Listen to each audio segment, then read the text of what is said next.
আমি তোমাদের সাথে একটা জিনিস শেয়ার করার জন্য এখন ভিডিওটা করছি।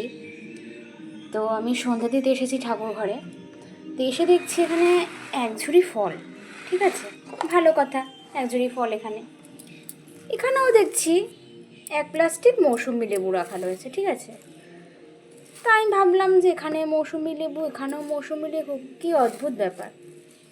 ঠিক আছে, তা এর মধ্যে দেখুন এত মৌসুমি লেবু দেখে কী হবে।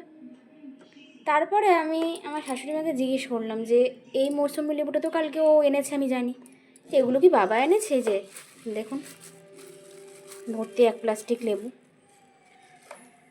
তা এই লেবুটা জানতে পারলাম যেটা আমাদের গাছের লেবু, মানে এটা পাতি লেবু, মানে এটা আমরা মানে টক লেবু হিসেবে ভাতের সাথে লেবুর সাথে খাই, এবং আমি আমার দুধের ছানা কাটাই। তো এই লেবুগুলো এত বড় বড় সাইজের হয়ে গেছে, এটাকে যদি আমি একটা মৌসুমি লেবুর মাঝখানে ফেলে দিই, বোঝা যাবে? আপনারাই বলুন।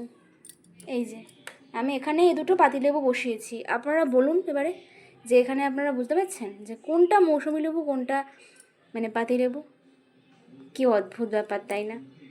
এত বড় বড় হয়েছে আমাদের গাছের লেবুগুলো যে কি বলবো।